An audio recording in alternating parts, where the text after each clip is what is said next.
Good Good morning. morning. It's coffee time with God. Amen.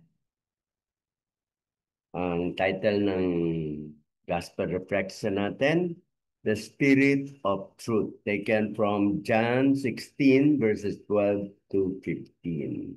Let us pray.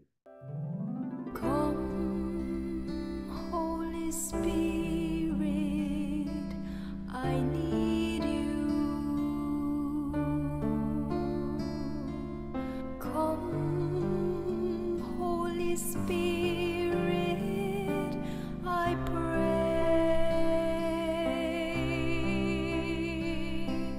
Come with your strength and your power.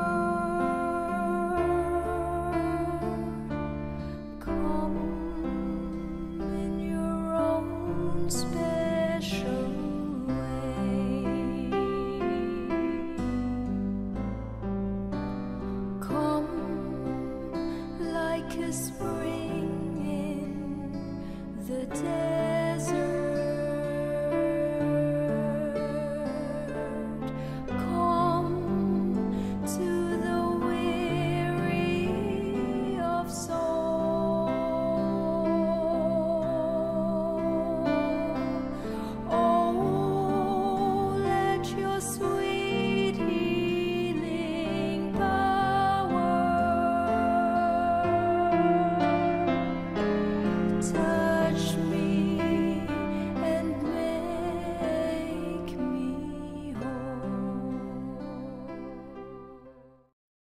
A reading from the Holy Gospel according to John. Jesus said to his disciples, I have much more to tell you, but you cannot bear it now. But when he comes, the Spirit of truth, he will guide you to all truth. He will not speak on his own, but will speak what he hears, and will declare to you the things that are coming. He will glorify me, because he will take from what is mine and declare it to you.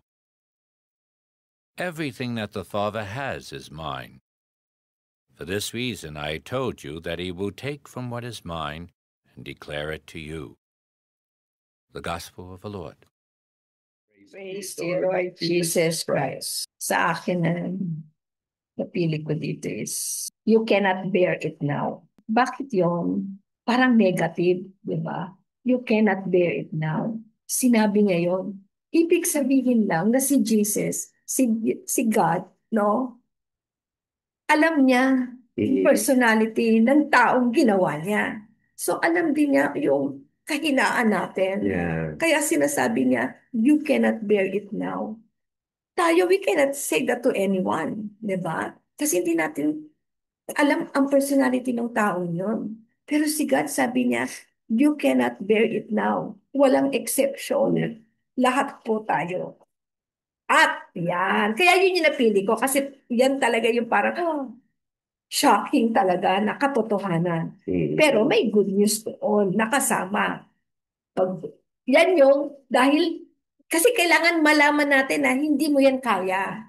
So pag hindi mo kaya, meron kang dapat kapitan. Si yun na yung Holy Spirit. Yeah. Kasi si Jesus mawawala eh. So Lord, parang ganun, hindi mo kaya. Mawawala ka. Tapos sasabihin mo, aalis ka. Kanino kami aasa? Yung Holy Spirit. Yon, kaya talagang napakaganda talaga. Nitong sinasabi ni Lord, paulit-ulit yan. Alam nyo, sabi mo paulit-ulit kasi kailangan pumasok sa utak natin, sa puso natin, hanggang ito ay maging hindi na natin iniisip na ginagawa na lang natin kasi nadala na natin. Amen. So, ang sinasabi mo, you cannot bear it now. Yan ang sabi sa atin ng ating Panginoon. Kilala niya tayo, siya ang gumawa sa atin. Pero huwag tayo mag-alala kasi ipadadala niya ang Holy Spirit so that we will be able to bear whatever it Amen. is na darating sa ating buhay. Okay, ako naman, ang pinili ko, I have much more to tell you. Marami akong gustong sabihin sa inyo.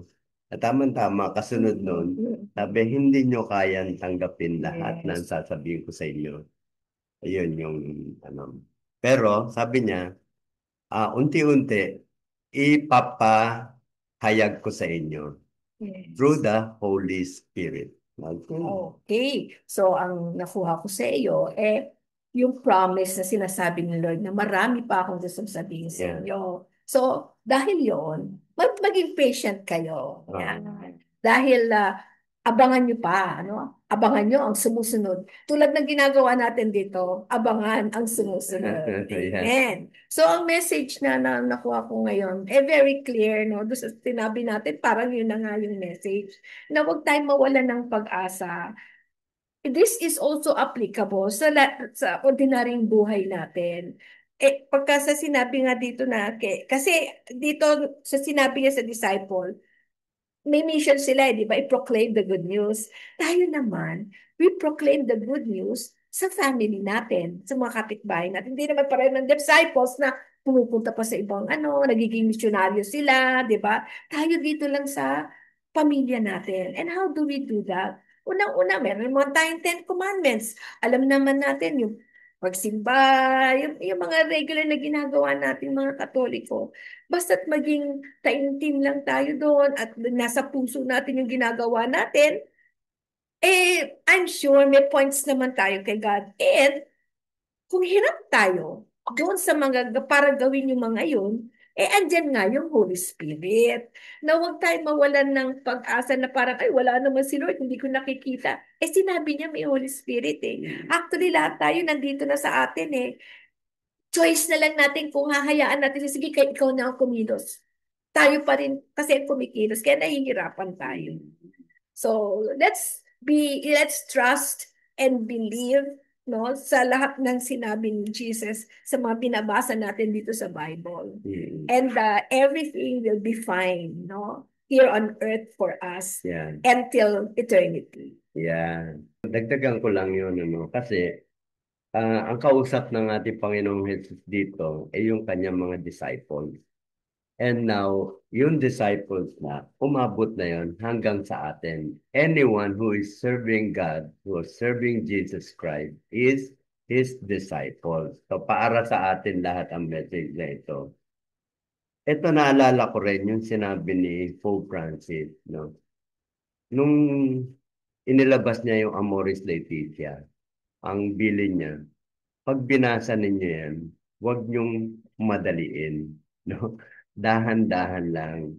And every paragraph, ponder upon it para talagang makuha ninyo yung mga message na yun. Ganon din ang gusto ng ating Panginoon. Huwag natin biglain. Halimbawa, babasahin mo yung Bible, isang buong basa, isang araw, no? Hindi natin kakayanin yun. Sabi nga ng ating Panginoon. So, let us do it slowly, one at a time. Hindi natin pwedeng madaliin. So, ngayon, sa ating mga ito ang sinasabi, hindi natin pwedeng madaliin because the transformation of our Lord Jesus na ginagawa sa atin is gradual. It is a process. So, kasama na ron kung ano man yung mga feedback, yung mga input na gusto niyang ibigay sa atin through the Holy Spirit. Amen. Yun. So, yun. Kaya, ngayon, alam mo, naalala ko rin doon sa mga programa na ginagawa natin sa pre-K sa post-K hindi pwede yan na makapagbigay ka na isa tapos na. It has to be a continuing program so that unti-unti na ipapasa natin sa mga hinahanda natin sa kasal. Kaya after the wedding, meron pa rin tayong mga programa para sa kanila. May iksi lang yun, but they will be able to digest kung ano yung mga natutunan nila doon sa mga seminar. Yeah. Yan yung sinasabi ni Jesus sa atin. Huwag kayong magmadali in your evangelization. No? Dahan-dahan lang, but continuous. Hinay-hinay kanuna.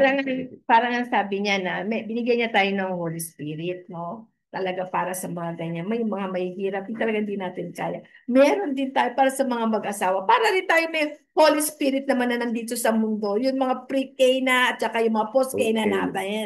Yan naman yung makakatulong sa inyo Oo. para yung inyong marriage maging maganda yung takbo rin. Oo. Yung Amen. kapihan na ginagawa natin Yan. is also part of this program na Yes. linggo-linggo yan, unti-unti ang ating Yes. natututunan. That Yes. would be good enough. Yes. Okay. So we're so happy that the Holy Spirit is in all of us. Yeah. Yan. So tanggapin po natin ito at magsaya po tayo in spite of everything. The Lord Amen. looks after us. Amen. So again, good morning and see you tomorrow here in Coffee Time with God.